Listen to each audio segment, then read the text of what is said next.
Entrepreneurs and small business owners, are you feeling overwhelmed by lack of capital, growth challenges, or personal branding? You are not alone. UCS Advisors is here for you. We're professional capital raising advisors committed to helping you secure funding and grow your business. Are you ready to impress investors? Check your investor readiness with our free 45-second quiz at ucsquiz.com. We believe in you. Visit ucsquiz.com and start your success journey. And remember, always be willing to achieve your greatness. We're so happy to announce our brand new partnership with the New Jersey Lottery. As their slogan goes, anything can happen in Jersey, and that is so true. Welcome to Greetings from the Garden State, powered by the New Jersey Lottery.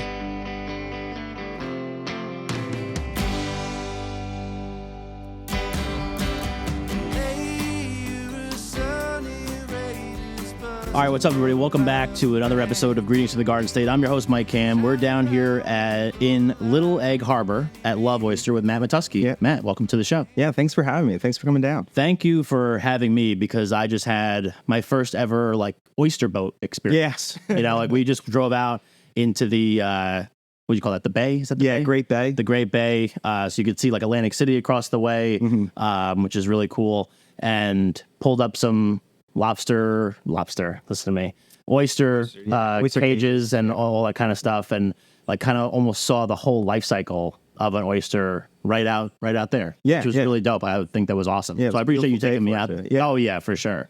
Yeah, the beautiful day was definitely a big thing. That took a little planning. Yeah, I have a whole bag of clothes in my car because I live on a bad day 2 hours away. Yeah. On a good day an hour and a half. And I was I need to be prepared for anything. And I knew I was gonna be out on the water and on a boat and all that kind of stuff. So I feel like I did okay. No, you did great. I mean, I really didn't do anything. You're a real sailor now. Yeah, there we go, my sea legs. Okay, so before we kind of get into your story a little bit and eventually kind of get into really the nitty gritty of what goes into running an oyster farm, essentially, let's just talk to the people a little bit. Tell them broad strokes, what is Love Oyster, and kind of who does it serve at this moment in time? Love Oysters is my oyster farm, so I'm the owner of the farm. It's just me, so it's a solo project with some family and friends that I can rope in every once in a while to help out. And I'm mainly just a harvester right now, so I sell through a wholesaler, great people named Barnegat Oyster Collective. So mainly I sell through them, and then they distribute my oysters throughout the LBI region, Philadelphia, New York, and they also ship directly to your house.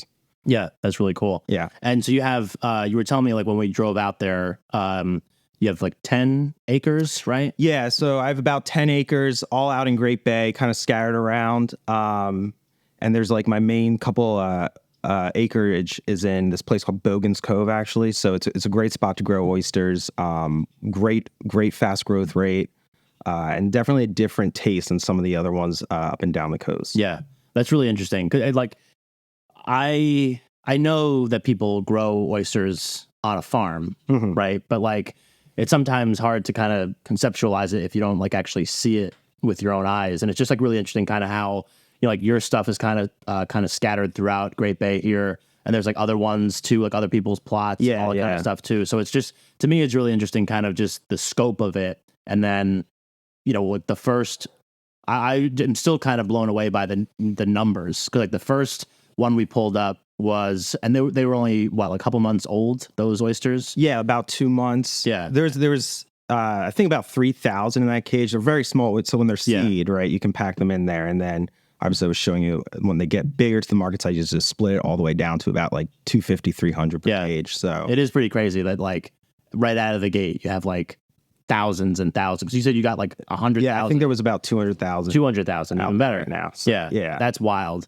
And then so we're gonna get more into all that kind of stuff closer to segment 2. But I do want to learn a little bit more about you, because really, I don't know anything. Yeah. So you just took me on a boat in the middle of the bay. Very trustworthy. My boating skills, my navigation skills. Yeah. Yeah, that's true. I just thought about that. Okay, so you are, even though you give off the vibe, you have not done this your whole life. No. This is only, how long ago did you start Love Oyster? So the concept kind of came to me right out of college. So I graduated Rutgers in 2016. I originally went to Rutgers for marine bio. Like, Okay. I always wanted to be a marine biologist, and I joke around with my friends and I say, like, in order to become a marine biologist, you have to pass this class called organic chemistry. But to even get to organic chemistry, you have to pass this class called basic chemistry. That took me a couple tries. So I kind of realized then that I wasn't going to become a marine biologist. I found out about oyster farming and aquaculture at Rutgers, who's a huge kind of imprint on the industry in New Jersey. And then from there, I kind of found out that it basically did what I wanted to do with marine bio, which was like work outside, do something beneficial for the environment, do something creative, and really like share this story of like why we should care about, you know, the oceans and the environment, these ecosystems here, this beautiful salt marsh, and also where you get your food from and how that makes an impact. Yeah. But right out of the gate, you were doing something totally different. Yeah. Kind of like in what I was doing up until quite recently. Sort of. Yeah. Yeah. I was working different insurance agencies. So Prudential was one of them, Ameriprise. So I was doing that kind of part-time. And then I started this farm probably about 2020. So I was doing those, like selling insurance part-time, working this in the weekends. And then the pandemic came around. I started having a little bit more free time with everybody working from home. Yeah. Really knew that this was the direction that I wanted to go in. And then really committed to it at a time when things were just such in flux. The industry was all over the place because obviously restaurants were shut down. But I saw a future here. I saw the potential, and I committed to it. And about 2022, I went full time. Yeah. When you started it, I'm curious because like when we've had like chefs on that started out like in law school and then like dropped out and then started cooking, or like people that do like traditional 9-to-5 jobs. Like this is what your parents did. This is what their parents did. This is what your parents have told you need to do your entire life.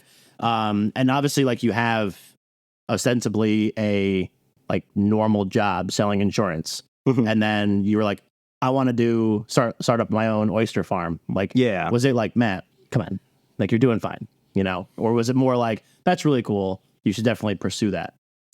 There was a lot of support. I think because I've always been interested in the ocean. I've always been like, watching Shark Week, watching, Steve Irwin, everything. So everyone knew from when I was a young age that like I was going to do something outdoors and involved in this industry.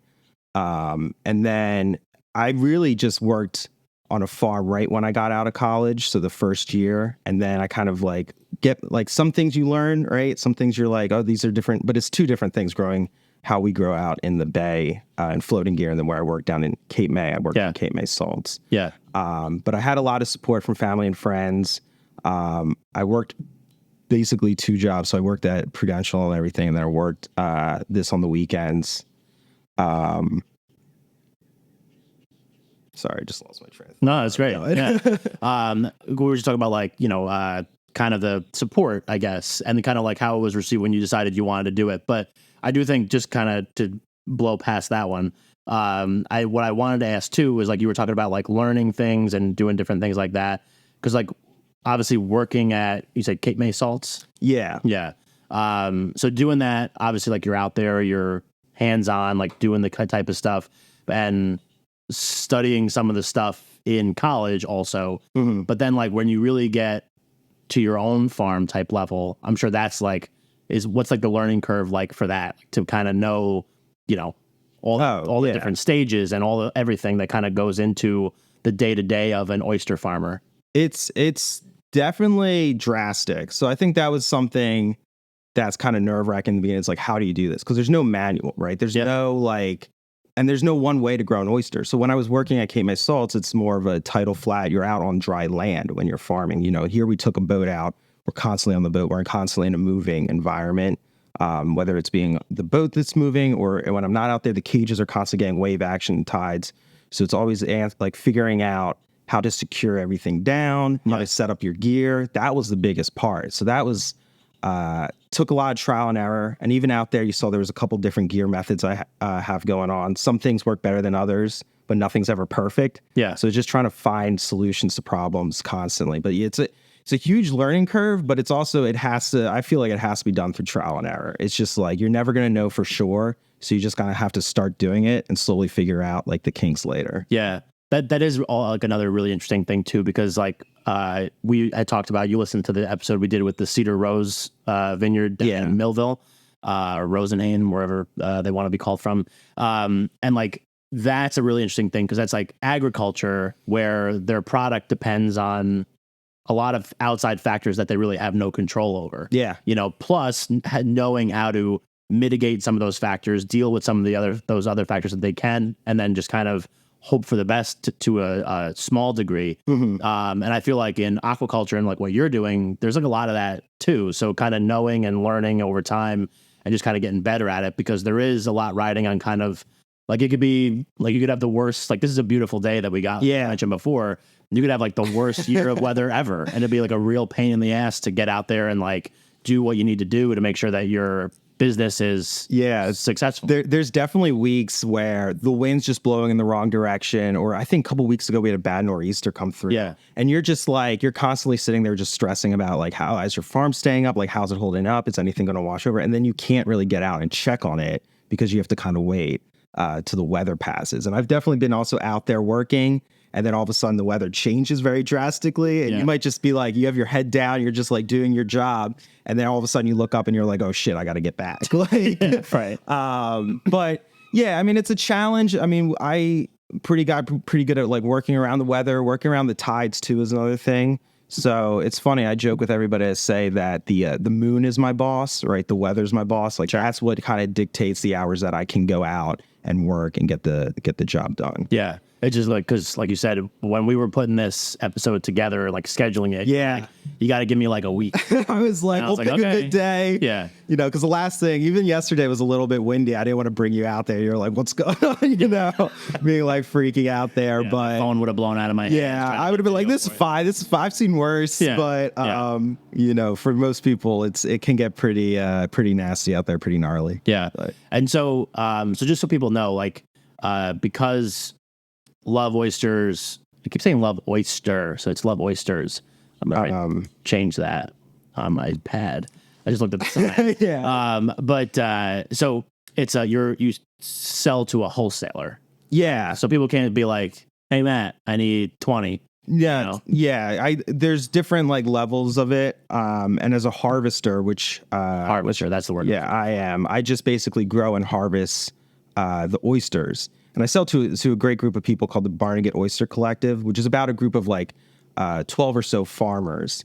And I just basically, I grow my own stuff in my farm. You know, I brand it myself. They let me brand it myself, market it myself how I want to. I sell to them, and then they handle everything else after that. So all the distribution and all the, getting the oysters to where they need to go, and some of the regulation stuff about keeping them at certain temperatures throughout the year. Yeah. They handle that. So it makes my life a lot easier. And they're a great group of people, right? Always trying to make this industry better, always trying to grow it for everybody.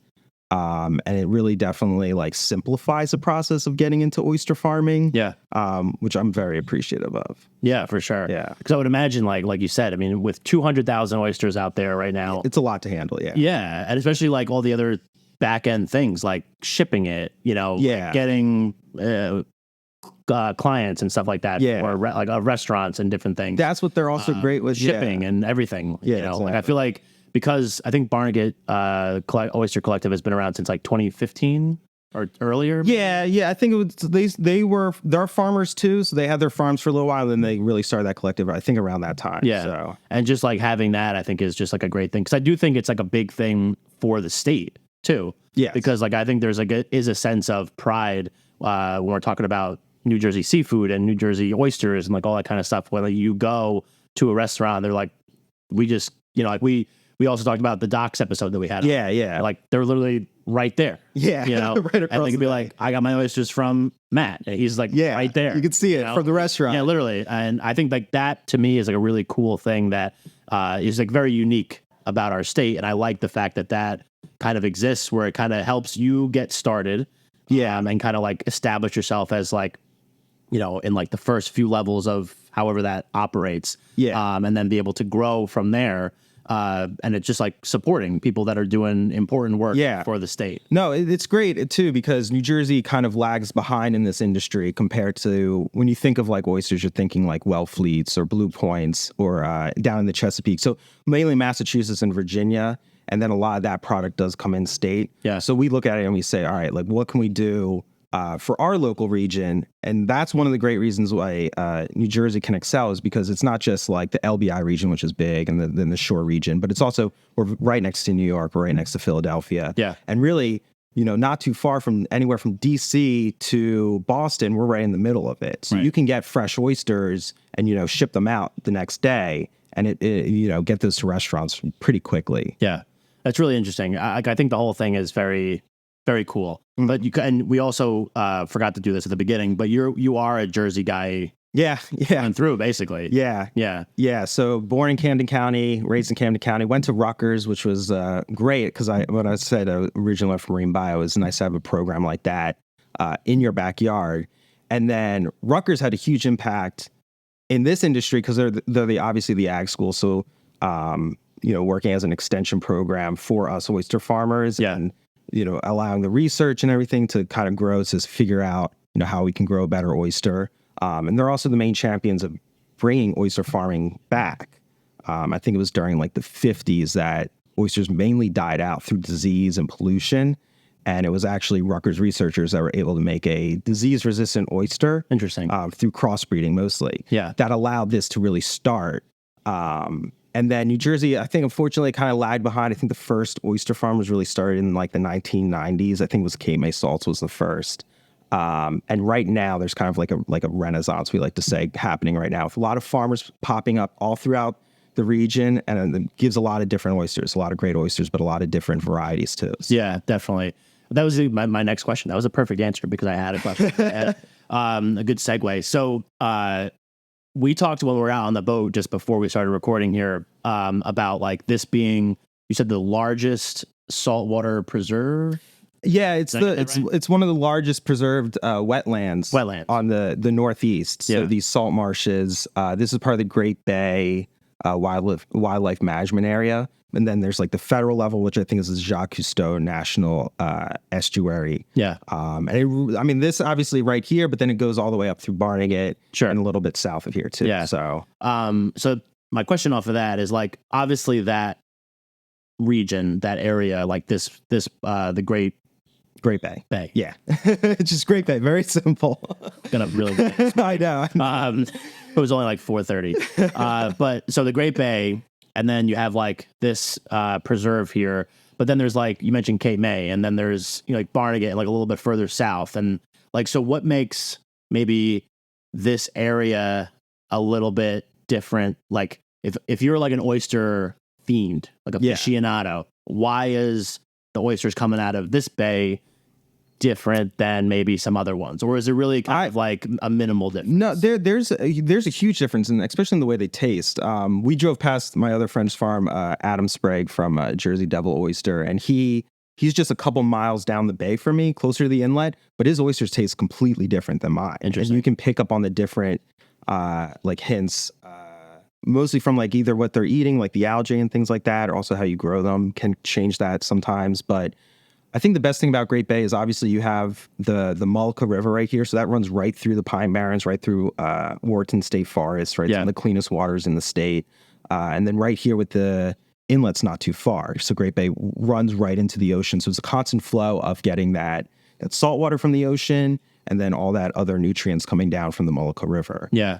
That's really interesting because like I wouldn't even think that, because I know we drove past your friends there, and that's like literally like you could still see it from yours.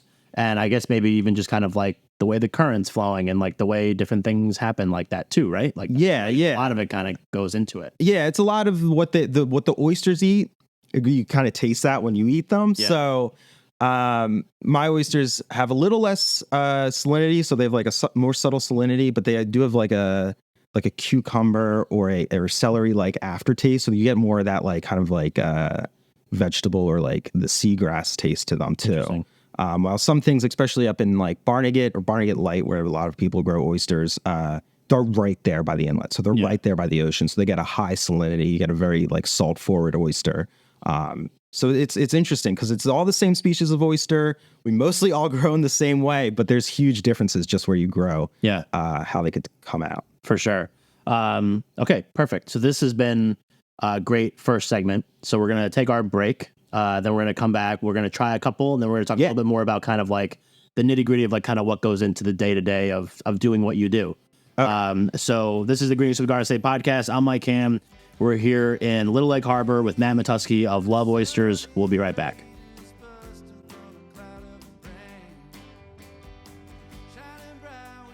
The Mayo Performing Arts Center is the heart of arts and entertainment in Morristown, New Jersey. MPAC presents over 200 events annually and is home to an innovative children's arts education program. To see MPAC's upcoming schedule of world-class concerts, stand-up comedy, family shows, and more, head to mayoarts.org or just click the link in our show notes. Want to give your guests something they'll talk about for years? OMG Tarot delivers spot-on tarot card readings that will make your next birthday party, holiday party, team lunch, or girls' night unforgettable. To learn more, visit omgtarot.com. I wanted to tell you about the crew over at Make Cool Shit. These are the magicians who recently gave our podcast a jaw-dropping makeover and shares our same Garden State attitude. Whether you're a fresh-faced startup or a seasoned business looking to shake things up, it's all about making your brand sizzle.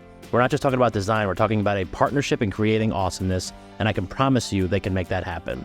Plus, their unlimited Cool Shit design subscription is a game changer. Unlimited creativity, one flat monthly fee, and none of that boring stuff. It's like having your own design superheroes on speed dial. Check them out on Instagram at We Make Cool Shit or visit their website, wemakecoolshit.co. We're so happy to announce our brand new partnership with the New Jersey Lottery. As their slogan goes, anything can happen in Jersey, and that is so true. Welcome to Greetings from the Garden State, powered by the New Jersey Lottery.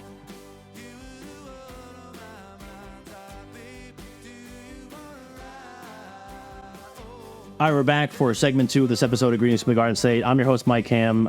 We're here in Little Lake Harbor at Love Oysters with Matt Matusky. We'll give him a shout out, Captain Mike's Marina. Yeah, Captain Mike's Marina. That's like such a South Jersey in the middle of like, you're not going to be able to find this place. Like if you punch it in, it's going to be tough to find. Yeah, that was like, yeah. I was on this road for a while and I was like, where the fuck is this place? Yeah, you just keep going. There are only 2 marinas on this road. Yeah. And it's just dead ends. It's really like just beautiful. Yeah, it's very picturesque. Like before I got over the bridge, because I was like going to put the different address in that you gave me. Yeah. I was like, where do I go? And I kind of like looked out the window, like across the bay on that side. Yeah. And I was like, I took a picture of it. It was just like cool. It was like early morning, like 8:30 in the morning.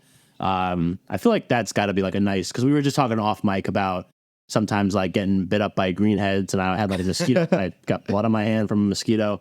So like I'm sure during the summer it's probably like a pain in the ass, but then like I'm sure there are some moments where you kind of like look and you're like all the stuff that you wanted to do when you were growing up. Yeah. Like you kind of like come to fruition almost, and it's kind of must be nice to have that as like your office now.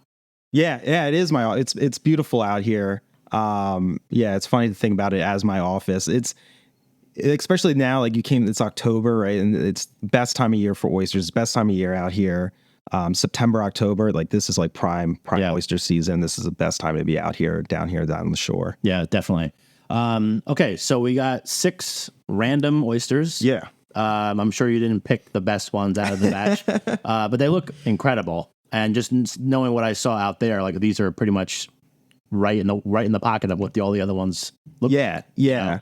But so let's talk about these for like a little bit. So these are now like how old? So these are probably closer to about 12 months old. Okay. I get oysters usually at about half an inch, or 12 millimeters, and then grow them out to about 2.5 to 3 inches. Yeah. And these are probably right there. So it's a nice petite oyster, we call it in the industry. Sure. So a little bit on the smaller side, but nice deep cups that you get, and beautiful shell. Yeah. Very dense shell too. Yeah. So you talked to me about out on the boat, like you were showing me all the different ones, and like what makes a good oyster. Whether it's like the shell, we were talking about like people that chuck them as opposed to people that eat them. Like yeah. What I really look for is basically, as I said, like 2.5 to 3 inches. That's like about the petite range, and that's usually very good for some of the markets in like New York City and Philadelphia. You could go a little bit bigger. I know people grow their oysters about to like 3.5 inches. And then anything bigger, we call them like grillers. They're mainly for like cooking stuff, grilling them, putting things on them, making oyster Rockefeller or something like that. You always like to have a nice thick shell. And as I was saying, like the shuckers, the people at the restaurants that are opening, thousands and thousands of oysters each day, they want an easy to shuck oyster. They don't want any shell breakage. They want like a hinge. We could show you later when we actually open them. That's like nice and flat, easy to get into. And they're the people that are actually buying the oysters, right? So they buy the ones for the restaurant. So it's really nice to have an oyster that's like for the shuckers, I'd say. And then they as they get for the shuckers. It could be like a song. Yeah, and they once they get to know your brand and know how your oysters, how they're easy to open, the nice dense shells and everything like that, and deep cups and how well they look like on a plate, for sure. That really helps your brand. So yeah, definitely. Let's pop one. Sure. See what they look like inside. So when you're doing this, it's like I've never shucked an oyster before.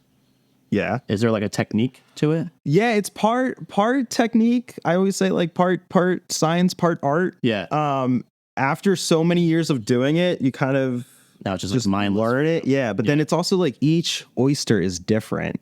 So different brands. I've shucked a lot of different brands. I call it OPO, other people's oysters. Yeah. But yeah, so that was pretty easy. Just going through the hinge. And then that's one right there. Wow. You want to try it? Yes, I do. So you said that this is going to have like a cucumber, celery type aftertaste. Yeah. Less briny. Yeah, maybe a little bit more because we just pulled them out. I'm going to wait for you. I don't want to slam this one down while you're opening. We'll do a little quick cheers or something. Yeah, perfect. Look at that. They do look really good. Yeah, the best time of year because they're so fat. They're fattening up for winter. All right, cheers. Yeah.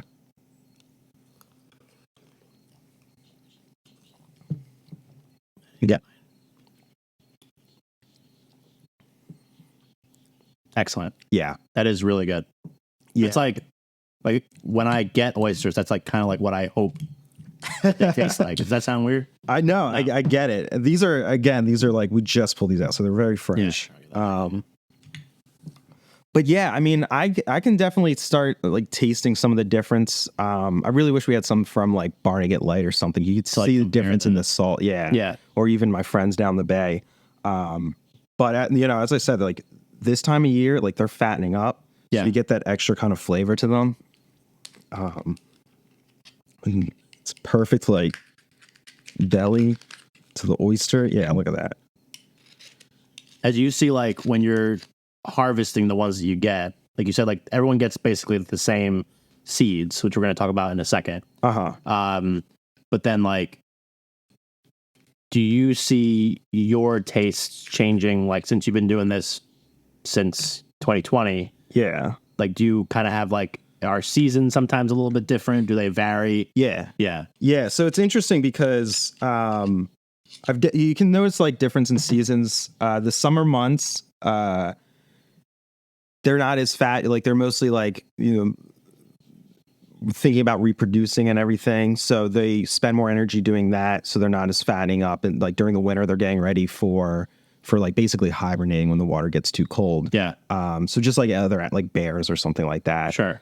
So the flavor profiles definitely change. And I've even noticed it sometimes with the weather. Like if you get exceptionally like rainy weeks, you could kind of taste a little bit of a difference. Interesting. Or if you have like a week of like higher tides or something like that. So it's very subtle, but you can even see like based on like the weather, the seasons, and obviously where they're grown. Yeah. It's a huge difference. Yeah.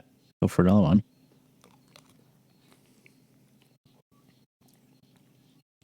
Yeah, it's so good. Yeah. And I would, obviously getting it we just literally picked these up, which is also crazy too, because like you very rarely get that. Yeah. It's there's definitely, a process when you get them at the restaurant, right? They're, like as I was saying, they're perfectly manicured. Like in this bed of ice, right? Clean and everything. But you were out there with me. You saw this stuff that, I had these cleaned already and set aside, but you saw like some of the stuff is like pretty muddy or pretty, but it's nature. Yeah. Of course it's going to be muddy. So you mentioned, you get these from seeds. And then, so like a seed is just basically like a baby oyster, right? Yeah. We call it seed, but they are just young oysters. So different hatcheries will grow them. So Rutgers does it. Couple different schools up and down the East Coast will do it. But they have a breeding program where they, select kind of traits in an oyster that you're looking for. So as I was saying, like the deeper cups, ones that are faster growing. And they'll start breeding oysters in January. So they'll bring them into like a lab situation. They'll keep them in like a warmer temperature, like tank or something like that to get them to breed. And then from there, they start growing them out. And you can get them basically as small as 4 millimeter. I wait till it's about half an inch so I can have a better success of just putting them right in the bay. Yeah. And then again, it depends on where you are and how you're growing, but it can take about a year, if not a little bit more, to grow them to that market size that I'm looking for. Right. Yeah. Hit this one too. Yeah. You're doing good too. Like no sauces, no lemon. Like some people, you're a real oyster lover, right? Yeah. Well, I mean, like, because I wanted to, obviously we got some stuff in the back. We'll take some videos of that when we're done. But I did want to get like the actual flavor. Yeah. Like really kind of get like what you were talking about and kind of like know what it's all about before dressing it up and shit. Do you know like like when you go into a restaurant, what oysters are you mainly looking for or ordering? I like the small ones. Yeah. Those are usually the ones that I'll go for. Yeah. Sometimes like the really big ones. Oh, thank you. Sometimes the really big ones kind of throw me off a little bit. Not throw me off. They're just kind of like, I would rather a small one because I could like do a dozen and not even think about it. Yeah. And then still eat dinner. Yeah. Yeah. Not that it, the big ones would deter me from eating dinner anyway. But yeah, so I guess I would go for like a Blue Point or whatever. Just ones that are like a little bit on the smaller side, East Coast normally. Yeah. Because like West Coast ones, they have like they can get much different vibe. Like a lot bigger sometimes. And like they have like a different kind of shell too. Like I feel like it's more like narrow. Yeah. Deeper kind of thing. The West Coast oysters are interesting because while on the East Coast, we all grow Eastern oysters. So it's one species of oyster all the way from Maine to Florida. The West Coast, you can get a couple different species, which is what's pretty interesting. Yeah. And then they do have a more like vegetative, like they're not as salty, not as briny. Definitely not as salty. Yeah. Just like a way different kind of taste. Yeah. Yeah. Like we'll sometimes do like half and half. And then I like kind of seeing like which ones I like better or whatever. Because now that we're talking about like what goes into an oyster actually growing to like a full size and what goes into the flavors and like all that kind of stuff, which I literally never knew up until 10 minutes ago. To me, that's like so interesting. And now like it makes me more aware of like the next time we go to a restaurant and get them, like trying to, not place it because I wouldn't be able to figure it out. But just kind of like tell the difference between like the salinity levels and like, whether it's like sweeter or saltier or all that kind of stuff. I think that's all really interesting. And like I never knew that before. Yeah. I mean, that's one of my favorite things to do is go around and try different oysters, especially if you're looking like in New Jersey. It's great because, again, we have like dozens of farms up and down this Atlantic coast, and each one tastes completely different. Yeah. So it's a very unique situation. They just kind of like tour the bays or whatever, tour the area. Yeah, that's really cool. Get that flavor profile. Yeah. Okay, so when you're in this process, like you get the seedling or the seed, you take it all the way till a market size oyster. Yeah. Is it a lot of? I mean, obviously you have to like go out and check to make sure that they're still there, and then at some point when they get too big, you got to split them up and all that kind of stuff. Is that really it? Like, is it just kind of like monitoring them and making sure that like they're kind of set up the right way, or there's like like you're doing stuff out there that I'm not even seeing? Yeah, I mean, a lot of it's I always say that it's like mostly problem solving, right? Because again, like being out on the water, having your gear in the water constantly, always having movement to it, right? Having the environment of like the salinity, the corrosiveness of the salt and everything. There's always problems that come up, right? And you can't stress about it. You can't, panic or worry about it. You just have to like get out there, find a solution and then just work through it. And especially if you're constrained by the tides or something, or you're constrained by the weather, it's just more, you just have to focus even more and just get stuff. So most of the times, like on good season, good days, right? It's mostly going out there, counting, sorting, splitting what I need for like harvest, and then just giving the oysters room to grow so that they can grow like a nice, beautiful shape. Yeah. On the bad days, it's pulling stuff off the salt marsh, repairing gear, cleaning stuff, retying lines, tying lines again. So there's a lot that goes into it, and especially as I was saying, the summer's my busiest month. And it's like it is a full-time job being out there in the summer trying to keep up with the growth of the oysters and the growth of all the things that get attracted to those cages and those structures in the water. So all the algae, the like seagrasses and seaweeds, these little things called sea grapes or sea squirts that grow on there that can sometimes weigh the cage, like they weigh it down more than the oysters do itself. And then that kind of, hinders your gear and hinders the growth of the oysters. So trying to just keep up with all of that is most of the job and task at hand. Yeah, it sounds like a lot. Yeah. Not something that I would really personally do. What do they eat? Because we keep talking about that, like they're eating and all that kind of stuff, like the type of stuff that they're eating. Like, what does an oyster eat? So oysters are filter feeders. So they're constantly pumping water, pulling out basically phytoplankton. So plankton out of the water, algae and things like that. And that's the big thing, is that most of these bays have a like influx of algae. So they're above what like they need in the water. So there's an abundance of algae in the water. So that's why these oysters are so beneficial for the environment, because they're pulling this extra algae out. And then that's allowing other things to grow too. So like natural seagrasses or eelgrass that was plentiful in this area that has, kind of been wiped out, but is now starting to slowly come back. And then that stuff leads to basically the nurseries for other fish and finfish, and obviously like striper fish are major in New Jersey. Yeah. So that's how this whole thing kind of starts with the oyster farms.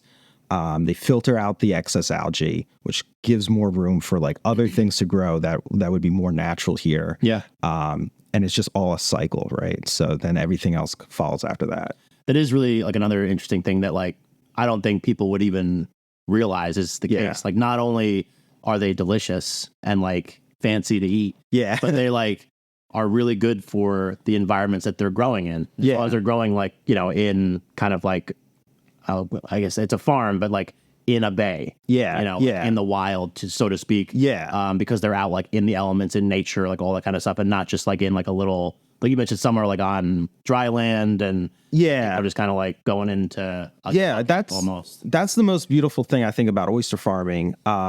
Like oysters were plentiful here, they were natural. New York, there's in the industry we say it's the big oyster instead of the big apple, because that's where basically was the epicenter of like oysters for a long time, especially on the East Coast.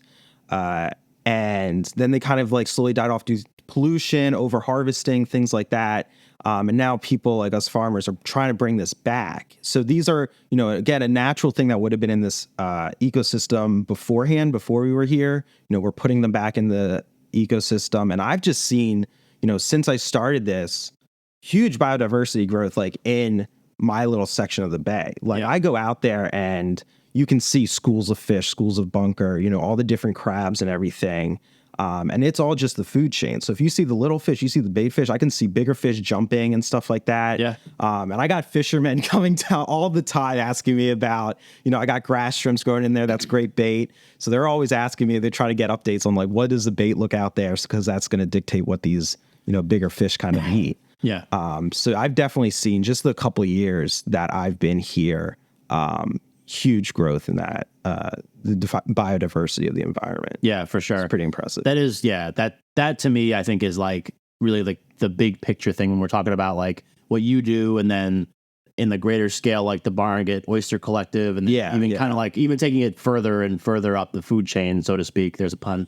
Like as far as like what oysters are doing and like why this is an important piece to aquaculture and like the environment and stuff like that in New Jersey. You know what I mean? And I think that, like we mentioned earlier on, I do think that sometimes some of that stuff gets lost because people just don't really think about it. Especially they don't think about it when it comes to Jersey, because we're talking about Blue Points, we talked about Chesapeake's.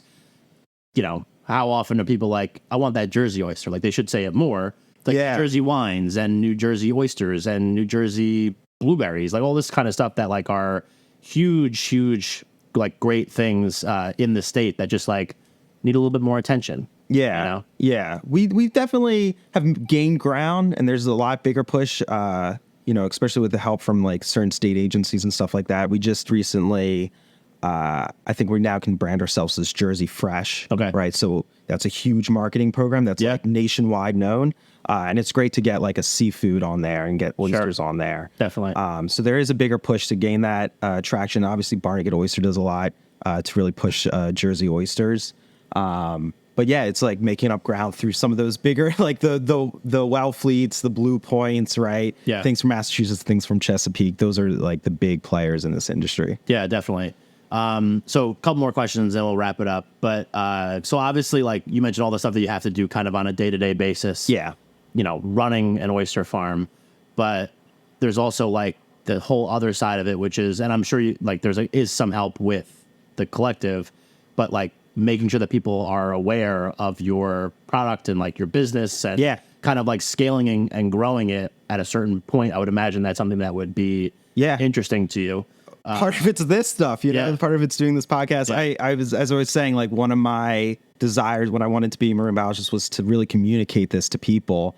And I'm sure if I was a marine biologist, you wouldn't ask me to be here. Sure. But because... we wouldn't have a marine biologist. Yeah, I was like, because I'm a oyster farmer. And I think it's great because it's a way to like communicate through people, like through their stomach, which sometimes piques their interest a little bit more. For sure. Right. So, these are just like, it's a keystone species in this environment, right? It's starting to make a comeback. And it's really led by us, farmers and restoration work that is being done right in Tuckerton Bay, up and through Barnegat, to see that growth and to bring this back and then see the benefits that it has on this ecosystem. It's amazing. It really is amazing. Like this whole day has been amazing. And like, I appreciate you taking me out on the boat, showing me kind of like the whole process. And we'll have stuff up on social media even before this episode comes out, because this will come out a little bit later in the year. And I'm excited to try more. Yeah. I mean, that's some of these other things that we got going on. But I appreciate you having me down, and like, it's been so awesome. So if people want to like learn more about you in particular and kind of like what you have going on and more about the collective also, what are some places you would want them to go to check it out? Yeah. So my Instagram for my farm is just Love Oysters New Jersey. So Love Oysters NJ. Where most of my content is placed. And then I have a website, loveoysters.farm. So you can do a .farm. I thought it was pretty cool. Yeah. And then the barnegatoyster.com is where you can actually order my oysters direct from them, and they will ship them next day to your house. Very cool. So even if you can't find them in whatever restaurants in the region, you can obviously just get a couple dozen shipped directly to you. So really? I'll handle that part. Yeah, definitely. So we'll make sure when we put that link in, we'll do like the yours. Yeah. Not some other not some other guys. They got a full page on their website, so it's a good setup. That's awesome. So Matt, thank you so much for doing this with us today and for the oysters and the education and all that kind of stuff. I really appreciate it. I'll make sure that I put all the links in there so people can just go click it, check out what Matt has going on, as well as the rest of the Barnegat Oyster Collective, and all the good things it's doing for the environment and for your stomachs. So I'll also put, I always forget about doing this, we'll put greetingsfromthegardenState.com in the show notes as well, so you can check out all of our other episodes that we released over 2 years of the show. Check out all those and all the ones we have coming up, because we have some more cool ones coming up, I know for a fact, after this. So this has been the Greetings from the Garden State podcast. I'm Mike Ham. We were here at Love Oysters in Little Lake Harbor with Matt Matusky. Thank you for listening, and we'll catch you next time.